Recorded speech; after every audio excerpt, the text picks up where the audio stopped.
திடீரென்று காரின் குறுக்கே ஒரு நாய் ஓடி வந்தது. விஷ்ணு சட்டென்று பிரேக் போட்டான். எதிர்பாராத அந்த அதிர்வில் நினைவுகளின் ஆழத்தில் மூழ்கியிருந்த வைஷ்ணவி நிகழ்காலத்திற்கு திரும்பினாள். என்னாச்சு என்று பதறி கேட்க, நாய் குறுக்க வந்துடுச்சு என்று மட்டும் சொல்லிவிட்டு மீண்டும் காரை இயக்கினான் விஷ்ணு. சில நொடிகளிலேயே கார் மீண்டும் வேகம் பிடித்தது. இந்த முறை வைஷ்ணவி அல்ல, விஷ்ணுதான் தனது கடந்த கால நினைவுகளுக்குள் மூழ்கி போனான். அப்போது அவனுக்கு 6 வயது. பள்ளி முடிந்து கோபமாக வீட்டிற்குள் நுழைந்தவன் தோளிலிருந்த பையை கழற்றி தரையில் தூக்கி எறிந்துவிட்டு நேராக தனது தாயின் முன் வந்து நின்றான். ஏம்மா ஏம்மா எனக்கு விஷ்ணுன்னு பேர் வச்சிங்க என்று கோபமாக கேட்டான் அவன். சமையல் செய்து கொண்டிருந்த அவனது தாய் திரும்பி பார்த்து, ஏண்டா இப்போ என்னாச்சு என்று சிரித்தபடியே கேட்டார். இந்த காலத்தில் யாராவது இப்படி பேர் வைப்பாங்களாமா? என் ஃப்ரெண்ட்ஸ் எல்லாரும் என்னை பார்த்து சிரிக்கிறாங்க. அவங்க எல்லாருக்கும் எவ்வளோ ஸ்டைலாக பேர் இருக்குது. நீ மட்டும் ஏம்மா எனக்கு இப்படி பேர் வச்ச என்று உதட்டை பிதுக்கி கொண்டான் விஷ்ணு. அவனது கோபத்தை பார்த்ததும் சிரிப்பை அடக்க முடியாமல் அருகில் அமர வைத்தார் அவனது தாய். அவனது தலையை வருடியபடி, இங்கே பாருப்பா, விஷ்ணுங்கிறது சாதாரண பேர் இல்லை, அந்த பேருக்கு பெரிய அர்த்தம் இருக்குது என்று சொல்ல அவன் கண்கள் ஆர்வத்தில் விரிந்தன. என்ன அர்த்தம்?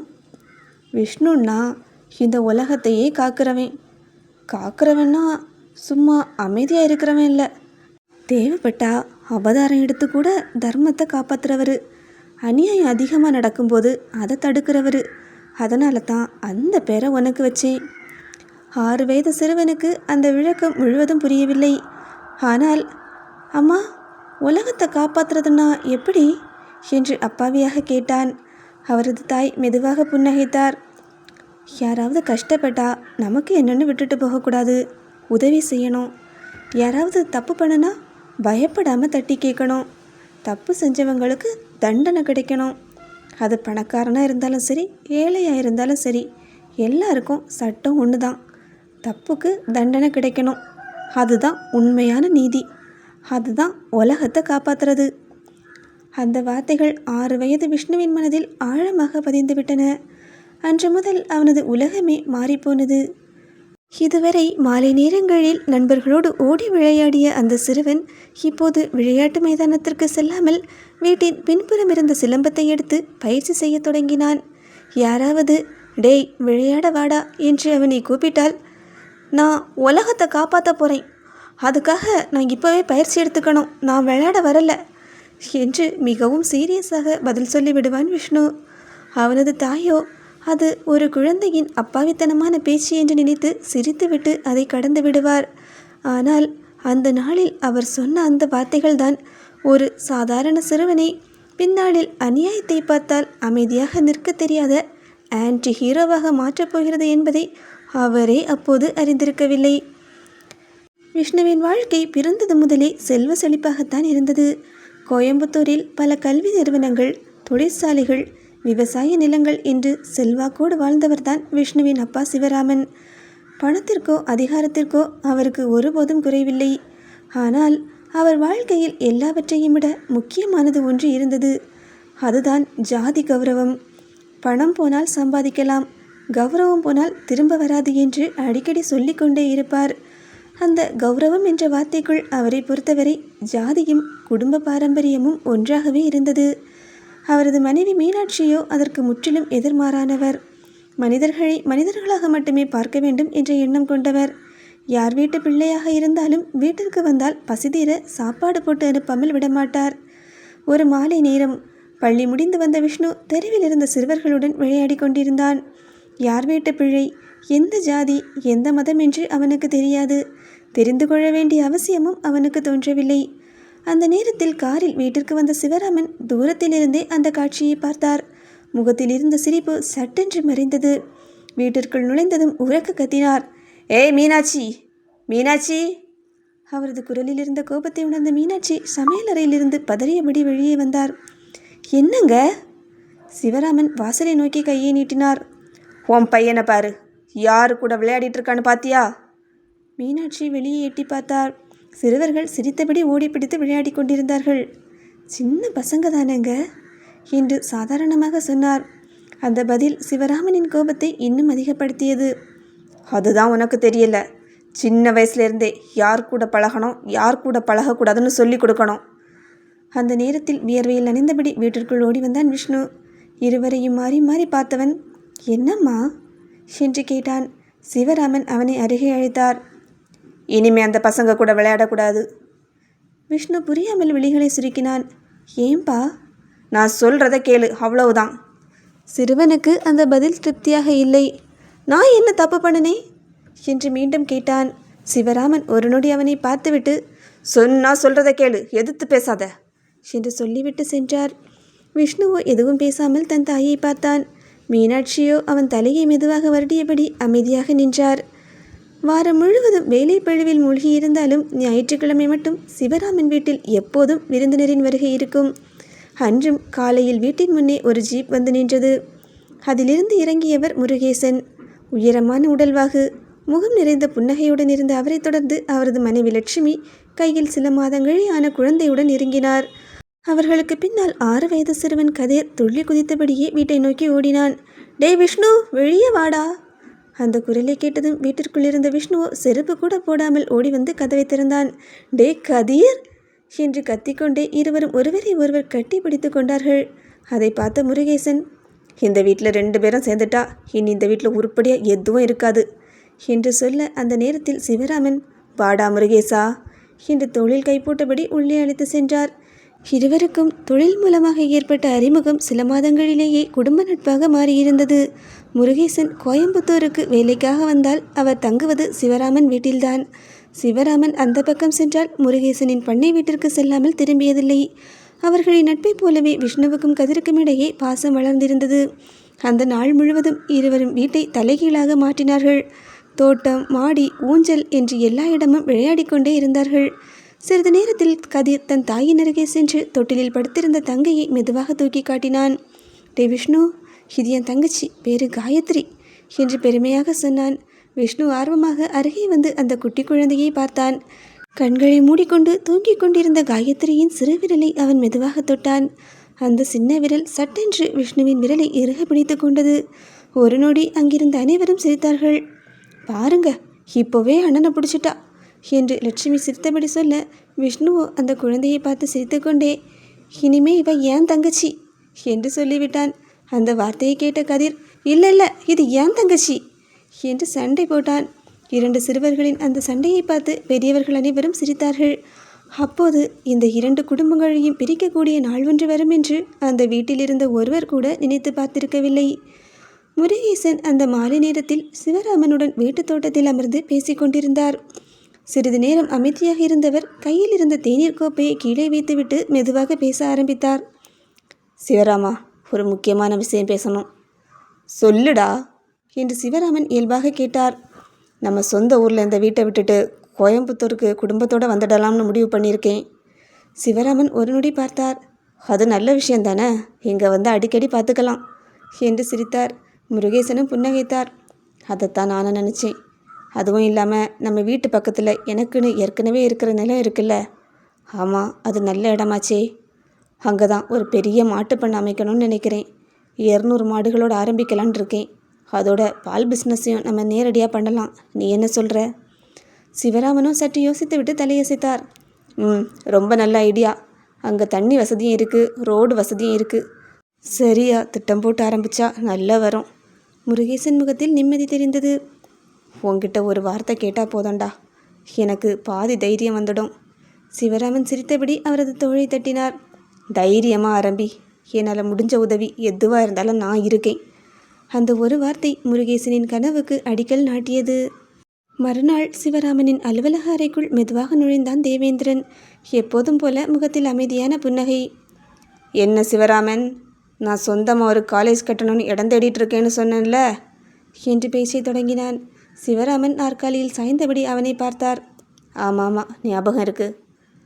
அதான் உன் நண்பன் முருகேசனுக்கு உன் வீட்டு பக்கத்தில் இருக்கிற அந்த இடம் இருக்கே, அதை பற்றி அவங்கிட்ட பேசிட்டு சொல்கிறேன்னு நீ சொல்லியிருந்தியே.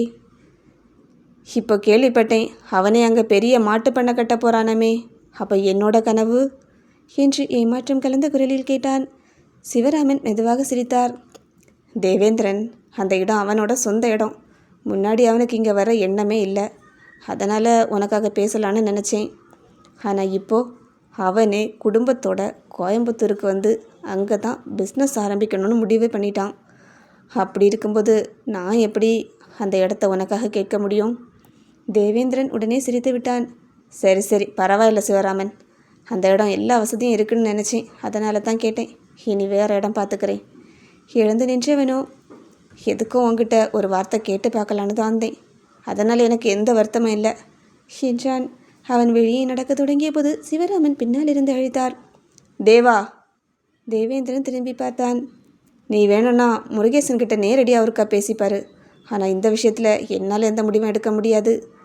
தேவேந்திரன் வழக்கம் போல புன்னகையுடன் தலையசைத்தான். புரியுது சிவராமன், உன்னை நான் சங்கடப்படுத்த மாட்டேன், அவ்வளவுதான் சொல்லிவிட்டு அமைதியாக வெளியேறினான். சிவராமனிடம் பேசிய பிறகு முருகேசன் தனது நிலத்தை அளவீடு செய்து கொண்டிருந்தார். அருகில் சில தொழிலாளர்கள் முள்கம்பிகளை இறக்கிக் கொண்டிருந்தார்கள். அந்த நேரத்தில் மெதுவாக காரில் வந்து இறங்கினார் தேவேந்திரன். வணக்கம் முருகேசா. வாங்க சார் என்று மரியாதையாக வரவேற்றார் முருகேசன். சுற்றிலும் ஒருமுறை பார்த்த தேவேந்திரன் மெதுவாக சிரித்தார். என்ன வேலையெல்லாம் ஆரம்பிச்சிட்ட போல? ஆமாம் சார், இன்னும் கொஞ்சம் நல்ல மாடுகளையும் கொண்டு வந்துடுவேன். என்ன பண்ணுறது முருகேசா, நானும் இந்த இடத்த வச்சு பெரிய கனவு கண்டிருந்தேன். என்ன சார்? ஒரு நல்ல காலேஜ் கட்டணும்னு ஆசை. உன் நண்பன் சிவராமன்கிட்ட கூட பேசினேன் இந்த இடத்த பற்றி. உங்ககிட்ட பேசி பர்மிஷன் வாங்கி தரேன்னு சொன்னார். நானும் அதுக்காக பிளான் ட்ராயிங் எல்லாம் ரெடி பண்ணேன். ஆனால் எல்லாம் விதி. பரவாயில்ல, நான் ஆசைப்பட்டது கிடைக்கல. நீயாவது இந்த பிஸ்னஸில் நல்லா வரணும்.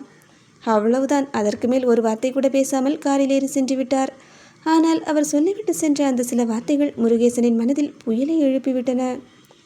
என்னோட இடத்த என்கிட்ட ஒரு வார்த்தை கூட கேட்காம இன்னொருத்தருக்கு பேசிட்டானா என்ற கோபம் உள்ளுக்குள் கொதிக்க ஆரம்பித்தது.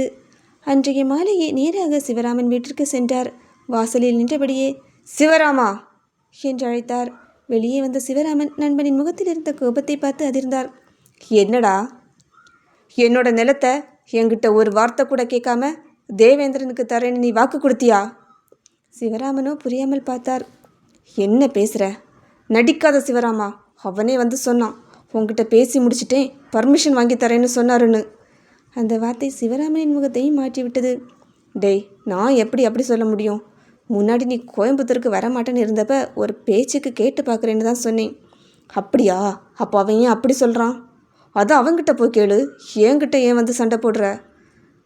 என் இடத்த பற்றி பேசுகிறதுக்கு முன்னாடி ஒரு வார்த்தை என்கிட்ட சொல்லலைன்னு கூட உனக்கு தோணலைல்ல? சிவராமனுக்கும் கோபம் வந்து விட்டது. டேய், நான் ஒன்றும் உனக்கு ஏமாத்துற அளவுக்கு கீழ்த்தரமானவன் இல்லை. அப்படின்னா அவன் போய் சொல்கிறானா? அதை நான் எப்படி தெரிஞ்சிக்க முடியும்? சிறிய தவறாத புரிதலாக ஆரம்பித்த அந்த உரையாடல் நட்பில் முதல் விரிசலை உருவாக்கிவிட்டது. பேச்சுவார்த்தையாக ஆரம்பித்த அந்த உரையாடல் நிமிடங்கள் செல்ல செல்ல சூடு பிடிக்க ஆரம்பித்தது. நண்பன்னு நம்பிக்கையில் தானே உன்னை நம்பி என்னோட இடத்த கொடுத்தேன், ஆனால் எனக்கு தெரியாமல் அதை விற்கிறதுக்கு பேரம் பேசியிருக்கல்ல என்று முருகேசன் கோபமாக கேட்க, அதற்கு சிவராமனும் சற்றும் தளராமல், நான் உன் நிலத்தை யாருக்கும் விற்கிறேன்னு எப்போ சொன்னேன்?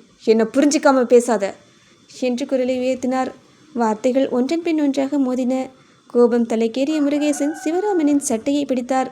அடுத்த நொடியே சிவராமனும் அவரது கையை தட்டிவிட்டு முன்னோக்கி நகர இருவருக்கும் இடையே கை கலகலப்பு வெடித்தது. வீட்டிற்குள் இருந்த மீனாட்சி, லட்சுமி, அக்கம் பக்கத்தினர் அனைவரும் பதறியபடி ஓடி வந்து இருவரையும் பிரித்தனர். எனக்கு விடுங்க அண்ணா, தயவு செஞ்சு விடுங்க. எவ்வளவோ சமாதானப்படுத்திய பிறகுதான் இருவரும் விலகி நின்றனர். அந்த காட்சியை பார்த்து கொண்டிருந்த விஷ்ணுவும் கதிரும் ஒன்றும் புரியாமல் ஒருவரை ஒருவர் பார்த்து கொண்டிருந்தனர். நேற்று வரை தோளில் கை போட்டு சிரித்த தங்கள் தந்தைகள் இன்று ஒருவரை ஒருவர் வெறுப்புடன் பார்த்து கொண்டிருப்பதை அவர்களால் நம்பவே முடியவில்லை. அன்று இரவு வீட்டிற்கு வந்த சிவராமன் இன்னும் கோபம் குறையாமல் ஹாலில் அமர்ந்திருந்தார். அந்த நேரத்தில் தேவேந்திரன் அமைதியாக உள்ளே வந்தார். என்ன சிவராமன், முகமே சரியில்லையே?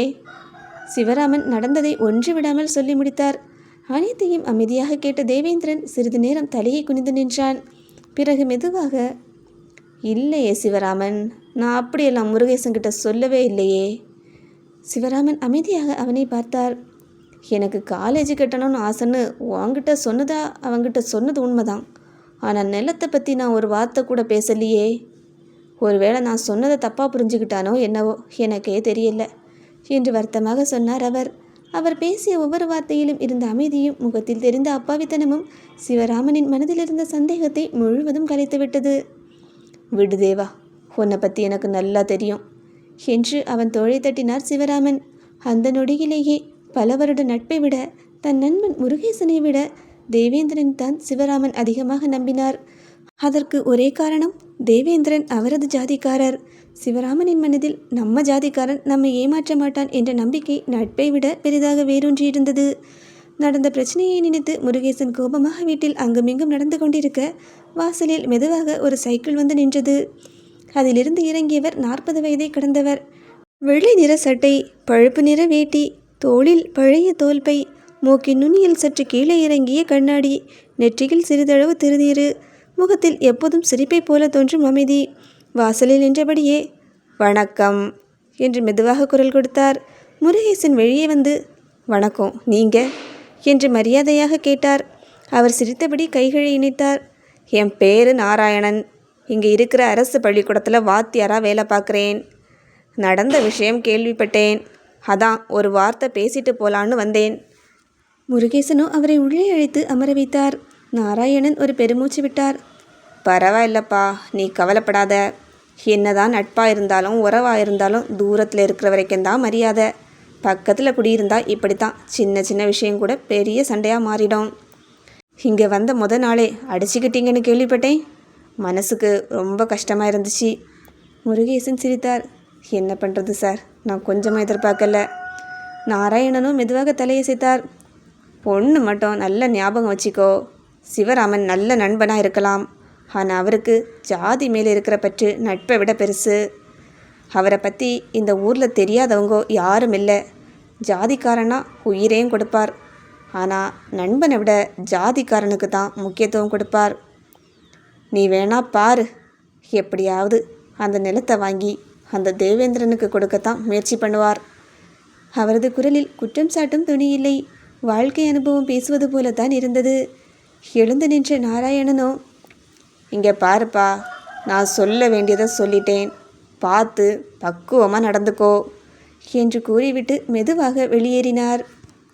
அவர் சென்றதை அமைதியாக பார்த்து கொண்டிருந்த முருகேசனின் முகத்தில் சிந்தனை மட்டுமே இருந்தது. இந்த சம்பவத்திற்கு பிறகு முருகேசனும் சிவராமனும் அதிகம் பேசிக்கொள்ளவில்லை. முருகேசனின் நிலத்தில் மாட்டுப்பெண்ணை அமைக்கும் வேலைகள் வேகமாக நடந்து கொண்டிருந்தன. கட்டுமான பணிகள் ஒரு பக்கம், மாடுகளை வாங்கும் ஏற்பாடுகள் ஒரு பக்கம், வங்கி கடன், தீவன ஒப்பந்தம், பால் விநியோக திட்டம் என்று முருகேசன் ஓய்வில்லாமல் அலைந்து கொண்டிருந்தார். பல வருடங்களாக மனதில் வைத்திருந்த கனவு இன்னும் சில நாட்களில் நனவாக போகிறது என்ற சந்தோஷம் அவர் முகத்தில் தெரிந்தது. ஆனால் அந்த மகிழ்ச்சி நீண்ட நாட்கள் நீடிக்கவில்லை. ஒரு நாள் காலை தபால்காரர் கொண்டு வந்த தபாலை பார்த்ததும் முருகேசனின் முகம் மாறிப்போனது. அதை அவசரமாக பிரித்து பார்த்தவர் சில நொடிகள் அப்படியே அமைதியாக நின்றார். என்னங்க, என்னாச்சு என்று லட்சுமி பதற்றமாக கேட்க பதில் பேசாமல் அந்த கடிதத்தை அவரிடம் நீட்டினார் முருகேசன். அதில் ஊர் மக்கள் நலசங்கம் என்ற பெயரில் நீதிமன்றத்தில் வழக்கு தொடரப்பட்டிருப்பதாக குறிப்பிடப்பட்டிருந்தது. மாட்டுப்பெண்ணை அமைந்தால் அதிலிருந்து வெளியேறும் கழிவுகள் சுற்றுச்சூழலை மாசுபடுத்தும். துர்நாற்றத்தால் அப்பகுதியில் வசிக்கும் மக்களுக்கு பாதிப்பு ஏற்படும். நிலத்தடி நீர் மாசாகும். குழந்தைகளின் உடல் நலம் பாதிக்கப்படும். எனவே மாட்டுப்பெண்ணை அமைக்க தடை விதிக்க வேண்டும் என்று மனு தாக்கல் செய்யப்பட்டிருந்தது. அந்த மனுவின் அடிப்படையில் மாட்டுப்பெண்ணை அமைக்கும் பணிகளுக்கு இடைக்கால தடை உத்தரவும் பிறப்பிக்கப்பட்டிருந்தது. அந்த ஒரு கடிதம் முருகேசனின் கனவை ஒரே நொடியில் நிறுத்தி வைத்தது. நான் யாருக்கும் எந்த கெடுதலும் நினைக்கலையே, ஏன் இப்படி பண்ணுறாங்க என்று வேதனையுடன் அமர்ந்து விட்டார். லட்சுமியாலும் அவருக்கு ஆறுதல் சொல்ல முடியவில்லை. கதிரோ ஒன்றும் புரியாமல் தன் தந்தையின் முகத்தையே பார்த்து கொண்டிருந்தான். அந்த வழக்கை தாக்கல் செய்தது ஊர் மக்கள் நல சங்கம். ஆனால் அந்த சங்கத்தின் தலைவன் யார்? யார் பின்னாலிருந்து இதையெல்லாம் நடத்துகிறார்கள் என்பது யாருக்கும் தெரியவில்லை. மாட்டுப்பண்ணை பணிகள் நிறுத்தப்பட்டு வீட்டிலேயே சோர்ந்து அமர்ந்திருந்தார் முருகேசன். அவரது முகத்தில் இருந்த ஏமாற்றம் அந்த வீட்டின் அமைதியையே மாற்றியிருந்தது. அந்த நேரத்தில் வாசலிலிருந்து முருகேசா என்ற குரல் கேட்டது. நிமிர்ந்து பார்த்தவரோ, வாங்க ஐயா என்று மரியாதையுடன் நாராயணனை உள்ளே அழைத்தார். அவர் மெதுவாக அருகில் வந்து, நடந்ததெல்லாம் கேள்விப்பட்டேன்ப்பா, மனசை விட்டுடாத, வாழ்க்கையில் இப்படிப்பட்ட சோதனைகள் வர்றது சாதாரணம் என்று ஆறுதலாக பேச சிறிது நேரம் அமைதியாக இருந்த முருகேசன், ஐயா, அந்த ஊர் மக்கள் நல சங்க தலைவர் யாரு என்று கேட்க நாராயணன் ஒரு நொடி யோசித்துவிட்டு அமைதியாக சொன்னார், தேவேந்திரன். அந்த பெயரை கேட்டதும் முருகேசன் அதிர்ச்சியடைந்தார். அவரா? ஆமாப்பா, அவருக்கும் சிவராமனுக்கும் ரொம்ப நெருக்கம். சிவராமனாவது ஒரு வார்த்தை தேவேந்திரன்கிட்ட சொல்லியிருக்கலாம். இந்த மாட்டு பண்ணையால் யாருக்கும் எந்த பாதிப்பும் வராதுன்னு எடுத்து சொல்லியிருக்கலாம். ஏன்பா, பழைய காலத்தில் நம்ம கிராமத்தில் வீடு வீடாக மாடு வளர்க்கலையா என்ன? அப்பெல்லாம் எல்லோரும் நோய்வாய்ப்பட்டா கிடந்தாங்க. இப்போ எல்லாருக்கும் அறிவு அதிகமாயிடுச்சு, ஆனால் மனசு சின்னதாயிடுச்சு என்று நாராயணன் வருத்தமாக சொன்னார். தனக்கு வந்தா ரத்தம், அடுத்தவனுக்கு வந்தா தக்காளி சட்னின்னு நினைக்கிற உலகம் இது. அதனால் எதையும் மனசில் வச்சுக்காத. உண்மை இருக்கிற இடத்துல ஒரு நாள் நியாயமும் வரும். அந்த வார்த்தைகள் முருகேசனின் மனக்காயத்திற்கு மருந்தாக இல்லாவிட்டாலும் மீண்டும் எழுந்து நிற்க வேண்டிய தைரியத்தை மட்டும் கொஞ்சம் கொஞ்சமாக கொடுக்க ஆரம்பித்தன. நாட்கள் உருண்டோடின. அன்று பழிமணி அடித்ததும் வகுப்பறையில் இருந்த மாணவர்கள் அனைவரும் சத்தமாக வெளியே ஓடினார்கள். விஷ்ணுவின் பார்வை மட்டும் கூட்டத்தின் நடுவே நின்று கொண்டிருந்த கதிரைத்தான் தேடியது. அவனை பார்த்ததும் முகமலர்ந்தவனோ புத்தக பையை தோளில் மாட்டிக்கொண்டு ஓடி வந்தான். டேய் கதிர், வாடா, நம்ம சேர்ந்து வீட்டுக்கு போகலாம் என்று பழையபடி சிரித்தான். கதிரோ ஒரு நொடி அவனை பார்த்துவிட்டு முகத்தை திருப்பிக் கொண்டான். எனக்கு உன் கூட வர வேண்டிய அவசியம் இல்லை என்று குளிர்ந்த குரலில் சொல்லிவிட்டு நடக்க ஆரம்பித்தான். விஷ்ணுவின் முகத்தில் இருந்த சிரிப்பு மெதுவாக மறைந்தது. அவன் வேகமாக கதிரின் அருகில் வந்து, டேய், ஏன் மேலே கோபமா? நம்ம அப்பா சண்டை போட்டால் அதுக்கு நாம் என்ன பண்ண முடியும்? நம்ம முன்னாடி மாதிரி நண்பர்களாக இருக்கலாம்ல என்று மெதுவாக கேட்டான். கதிரோ சட்டென்று நின்றான். திரும்பி விஷ்ணுவை நேராக பார்த்தான். அவனது சிறிய கண்களில் கூட வயதுக்கு மீறிய கோபம் தெரிந்தது. எங்கள் அப்பா சொன்னார், இனிமே உன் கூட பேசக்கூடாதுன்னு. உன் வீட்டுக்காரங்களால தான் எங்கள் வீட்டில் நிம்மதியே போயிடுச்சு. ஒவ்வொரு வார்த்தையும் விஷ்ணுவின் மனதை குத்தியது. டேய், நான் என்னடா தப்பு பண்ணினேன் என்று ஏக்கமாக கேட்டான் அவன். நீ தப்பு பண்ணலன்னா உன் அப்பா பண்ணியிருக்காருல்ல என்று சொல்லிவிட்டு கதிர் வேகமாக அங்கிருந்து நடந்து சென்றான். விஷ்ணுவோ அங்கேயே நின்று விட்டான். தான் புரிந்து கொள்ள முடியாத ஒரு குற்றத்திற்காக தனக்கு மிகவும் பிடித்த நண்பன் தன்னை வெறுப்பதை அவனால் ஏற்றுக்கொள்ளக்கூட முடியவில்லை. தொலைவில் சென்று கொண்டிருந்த கதிரோ ஒரு நொடி கூட திரும்பி பார்க்கவில்லை. அவன் மனதில், எங்கள் அப்பாவை கஷ்டப்படுத்தின குடும்பம், அவங்க கூட இனி எனக்கு எந்த உறவும் வேண்டாம் என்ற எண்ணம் மட்டும் ஆழமாக பதிந்திருந்தது. அந்த நிலத்தை சுற்றி நடந்த வழக்குகள், அதிகாரிகளின் விசாரணைகள், நீதிமன்றத்தில் நடந்த வாதங்கள் என்று நாட்கள் மெதுவாக நகர்ந்தன. 1 மாதம் 6 மாதம் என்று காலம் உருண்டோட பார்த்து கொண்டிருக்கும் போதே 1 வருடம் கடந்துவிட்டது. இறுதியில் நீதிமன்றம் முருகேசகனுக்கு சாதகமாக தீர்ப்பு வழங்கியது. அந்த நிலத்தில் மாட்டுப்பண்ணை அமைக்க முழு உரிமையும் அவருக்கே கிடைத்தது. பல வருடங்களாக மனதில் சுமந்து வந்த கனவு நனவாக போகிறது என்ற மகிழ்ச்சியில் தாமதிக்காமல் வேலைகளை தொடங்கினார். சில மாதங்களிலேயே மாட்டுக்கொட்டகை, தீவனக்கிடங்கு, பால் சேகரிப்பு அறை என அனைத்து தயாராகிவிட்டன. அன்று அதிகாலையிலேயே பால் வியாபாரத்திற்கு தேவையான இயந்திரங்களையும் பொருட்களையும் சிறிய சரக்கு வாகனத்தில் ஏற்றிக்கொண்டு முருகேசனை பண்ணையை நோக்கி புறப்பட்டார். தனது கனவு கண்முன்னே உருவாகி கொண்டிருப்பதை நினைத்தபடி அவர் மகிழ்ச்சியுடன் வாகனத்தை ஓட்டிக்கொண்டிருந்தார். ஊரின் எல்லையை தாண்டிய சிறிது நேரத்திலேயே திடீரென்று வாகனம் குலுங்கியது. அடுத்த நொடியே ஒரு பெரிய சத்தத்துடன் டயர் வெடித்து வாகனம் சாலையோரமாக சரிந்து நின்றது. என்ன நடந்தது என்று அவசரமாக இறங்கி பார்த்த முருகேசன் டயர் முழுவதும் கிழிந்திருப்பதை கண்டார். சந்தேகமாக சாலையை பார்த்தபோது அங்கே ஏராளமான பெரிய ஆணிகள் சிதறி கிடந்தன. அவரது புருவம் சுருங்கியது. மெதுவாக தலை நிமிர்ந்து சுற்றிலும் பார்த்தார். சற்று தூரத்தில் இருந்த நிழலில் சிவராமனும் தேவேந்திரனும் நின்று பேசிக் கொண்டிருந்தார்கள். அந்த காட்சியை பார்த்ததும் ஏற்கனவே மனதில் இருந்த சந்தேகம் ஒரு நொடியில் நம்பிக்கையாக மாறிவிட்டது. இதெல்லாம் சிவராமன் வேலைத்தானா என்று கோபத்தில் பற்களை கடித்து கொண்ட முருகேசன் வேகமாக அவர்களை நோக்கி நடந்தார். அருகில் சென்றதும் சிவராமனின் சட்டையை பிடித்து, என் வாழ்க்கையை அழிக்க முடிவு பண்ணிட்டியாடா என்று கத்தினார். எதுவும் புரியாமல் அதிர்ந்த சிவராமனோ, என்னடா பேசுற என்று அவரது கையை தட்டிவிட்டார். ஆனால் முருகேசனின் கோபம் அடங்கவில்லை. வார்த்தைக்கு வார்த்தை ஏற்பட்ட மோதல் சில நேரங்களிலேயே கைகலப்பாக மாறிவிட்டது. இருவரும் ஒருவரை ஒருவர் தாக்கிக் கொள்ள அங்கே இருந்தவர்கள் அனைவரும் பதறி ஓடி வந்து பிரிக்க முயன்றனர். அந்த நேரத்தில் பள்ளியில் வகுப்பு நடந்து கொண்டிருந்தது.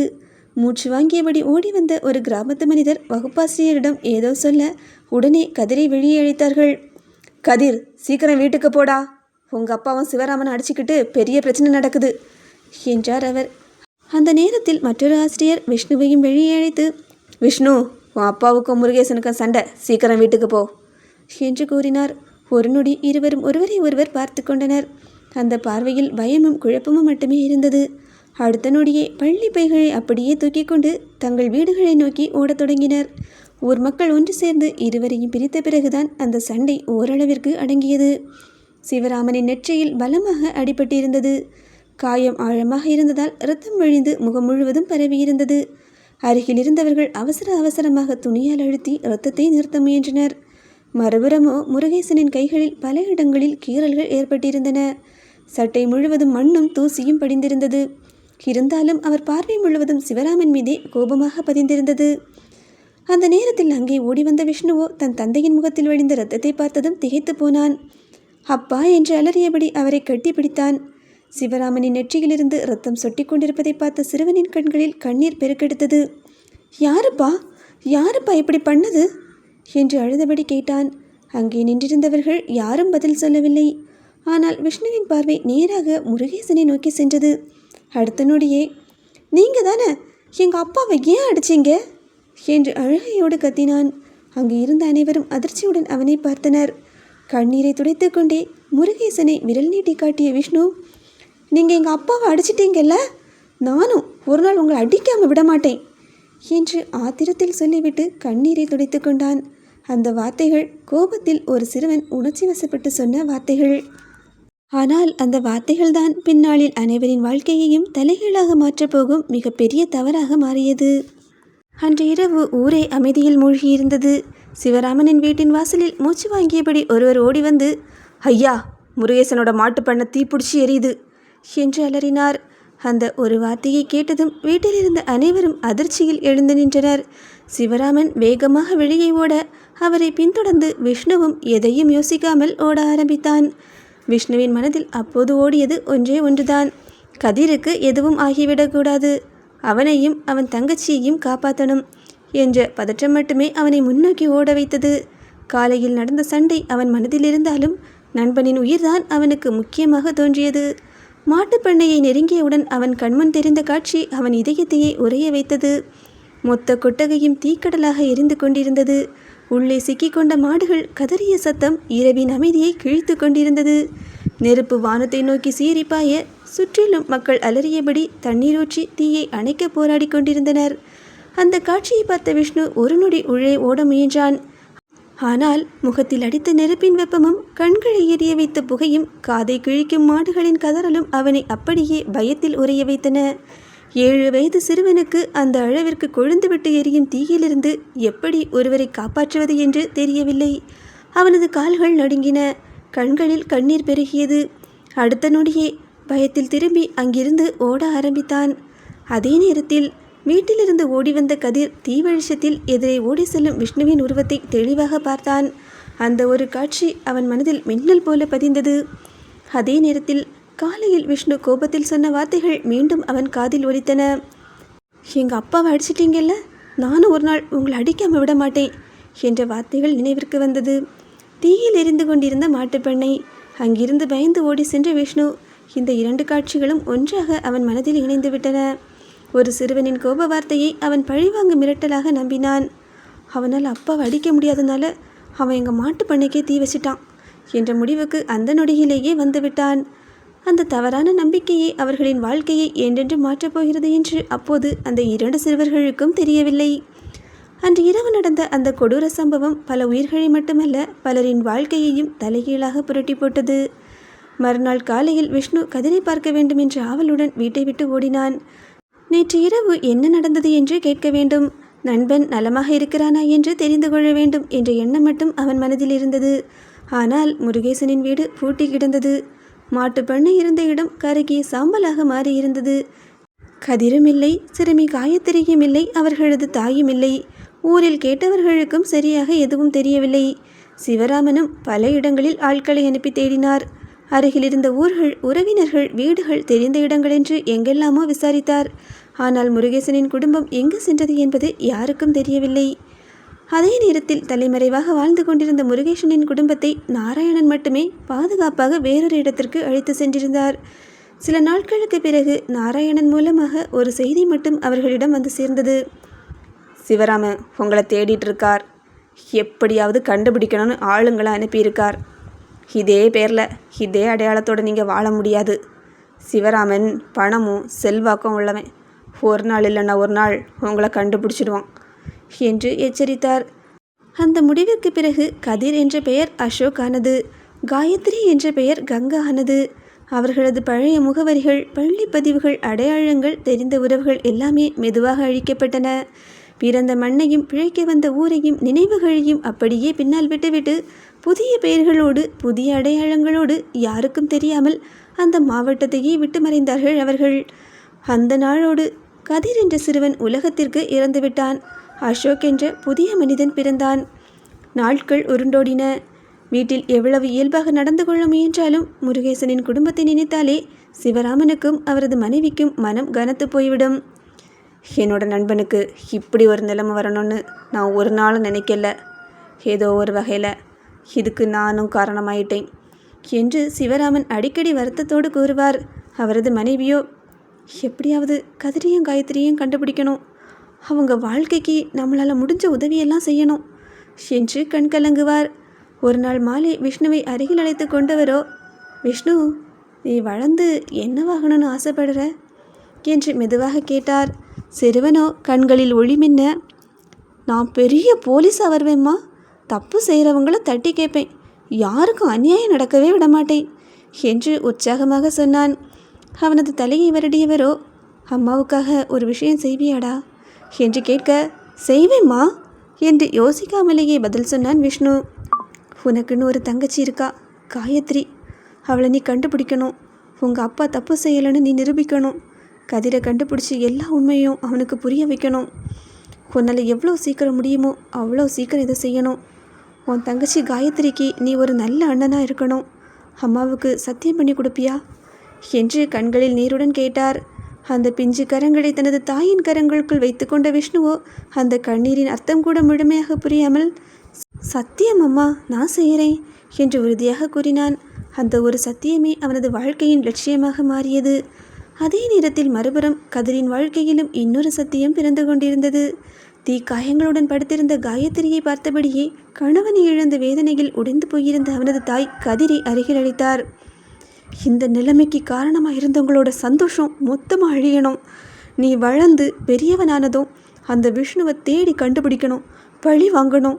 அம்மாவுக்கு சத்தியம் பண்ணு என்று கண்ணீரோடு கேட்டார். என்ன நடந்தது என்ற முழு உண்மையை கூட அறியாத அந்த சிறுவன் தன் தாயின் கண்ணீரை துடைக்க வேண்டும் என்ற ஒரே எண்ணத்தில் தனது பிஞ்சு கரங்களை நீட்டினான். சத்தியமா செய்கிறேம்மா என்ற அந்த வார்த்தையோடு அவனது சிறு வயது முடிந்துவிட்டது. அந்த நாள் வரை விஷ்ணுவுக்கும் கதிருக்கும் வாழ்க்கை என்றால் பள்ளிக்கூடம், விளையாட்டு, சிரிப்பு, சின்ன சின்ன சண்டைகள், அதற்குள் முடிந்துவிடும் ஒரு உலகம்தான். நாளை என்னவாக வேண்டும் என்ற பெரிய கனவுகளோ யாரை வெறுக்க வேண்டும் என்ற எண்ணமோ அவர்களுக்குள் இருந்ததே இல்லை. ஆனால் அந்த ஒரு இரவு, அந்த ஒரு தவறான புரிதல் அவர்களின் குழந்தை பருவத்தை அங்கேயே முடித்து வைத்தது. அன்று அவர்களின் கைகளில் பொம்மைகள் இருக்க வேண்டிய வயது. ஆனால் விதி அந்த பிஞ்சு கைகளில் 2 சத்தியங்களை வைத்தது. ஒரு தாயோ தனது மகனின் கையை பிடித்து உண்மையை நிரூபி என்று கண்ணீரோடு சத்தியம் வாங்கினார். மற்றொரு தாயோ தனது மகனின் கையை இறுக பற்றி கொண்டு உன் அப்பாவுக்கு நடந்த அநியாயத்திற்கு பழி வாங்க என்று கதறியபடி சத்தியம் வாங்கினார். 2 குழந்தைகளும் அந்த வார்த்தைகளின் முழு அர்த்தத்தை புரிந்து கொள்ளவில்லை. ஆனால் தங்களுடைய தாயின் கண்ணீரை மட்டுமே புரிந்து கொண்டார்கள். அந்த கண்ணீரை துடைக்க வேண்டும் என்பதற்காகவே சத்தியமும் செய்து கொடுத்தார்கள். அந்த ஒரு சத்தியமே இருவரின் வாழ்க்கை முழுவதையும் வழிநடத்தும் லட்சியமாக மாறிவிட்டது. காலம் நகர்ந்தது, வயது கூடிக்கொண்டே போனது. ஆனால் அந்த சத்தியங்கள் மட்டும் பழையதாகவே இல்லை. விஷ்ணு வளர வளர கதிரை கண்டுபிடிக்க வேண்டும். அவன் மனதில் இருக்கும் தவறான எண்ணத்தை உடைக்க வேண்டும். காயத்ரியை மீண்டும் என் தங்கையாக வீட்டிற்கு அழைத்து வர வேண்டும் என்ற எண்ணமும் அவனோடு சேர்ந்தே வளர்ந்தது. அதே நேரத்தில் கதிரும் வளர வளர விஷ்ணுவை கண்டுபிடிக்க வேண்டும். அவன் சிரிப்பை அழிக்க வேண்டும். என் அம்மாவின் கண்ணீருக்கு பதில் வேண்டும் என்ற எண்ணமும் அவனது இரத்தத்தோடு கலந்து ஓட ஆரம்பித்தது. இருவரும் ஒரே மனிதனை தேடினார்கள். ஆனால் ஒருவன் காப்பாற்ற, மற்றொருவன் அழிக்க. இதுதான் விதியின் கொடூரமான விளையாட்டு. உலகில் எந்த குழந்தையும் கெட்ட குழந்தையாக பிறப்பதில்லை. அவர்களுக்கு பகை தெரியாது, பழிவாங்கும் எண்ணம் தெரியாது, ஜாதி தெரியாது, பணம் தெரியாது, யார் நல்லவர் யார் கெட்டவர் என்பதை கூட அவர்கள் தாங்களாக முடிவு செய்வதில்லை. அவர்கள் பார்க்கும் உலகம் அவர்களின் பெற்றோரின் கண்கள் வழியாகத்தான். அவர்கள் நம்பும் உண்மை அவர்களின் பெற்றோரின் வார்த்தைகள்தான். அதனால்தான் குழந்தைகளின் மனம் வெள்ளைத்தாழை போன்றது என்பார்களோ. அதில் அன்பை எழுதினால் அன்பாகவே வாழ்வார்கள். ஆனால் அதே மனதில் வெறுப்பை விதைத்துவிட்டால் அந்த வெறுப்பையே நீதி என்று நம்பி வாழத் தொடங்கி விடுவார்கள். சில நேரங்களில் பெரியவர்கள் கோபத்தில் பேசிவிடும் ஒரு வார்த்தை அவர்களுக்கு அடுத்த நொடியே மறந்துவிடலாம். ஆனால் அதே வார்த்தை ஒரு குழந்தையின் மனதில் ஆயுள் முழுவதும் அழியாத கல்வெட்டாக மாறிவிடுகிறது. அவசரத்தில் எடுக்கப்படும் ஒரு முடிவு ஒரு குடும்பத்தை மட்டுமல்ல, அடுத்த தலைமுறையையும் பாதித்து விடுகிறது. அன்று நடந்தது அதுதான். பெரியவர்கள் செய்த தவறு, பெரியவர்கள் கொண்ட பகை, பெரியவர்கள் உருவாக்கிய தவறான புரிதல் 2 பிஞ்சு மனங்களில் சுமத்தப்பட்டது. அன்று நண்பர்களாக இருந்த 2 குழந்தைகள் விதியின் கட்டாயத்தால் எதிரிகளாக வளரத் தொடங்கினார்கள். இருவரும் தவறான பாதையில் நடக்கவில்லை. இருவருமே தங்களுடைய தாய்க்கு கொடுத்த சத்தியத்தை நிறைவேற்றத்தான் வாழ்ந்தார்கள். சத்தியம் ஒன்றுதான். ஆனால் அதை விதைத்த மனங்களின் வழி வேறாக இருந்ததால் அந்த பயணமும் வேறு வழியில் சென்றது.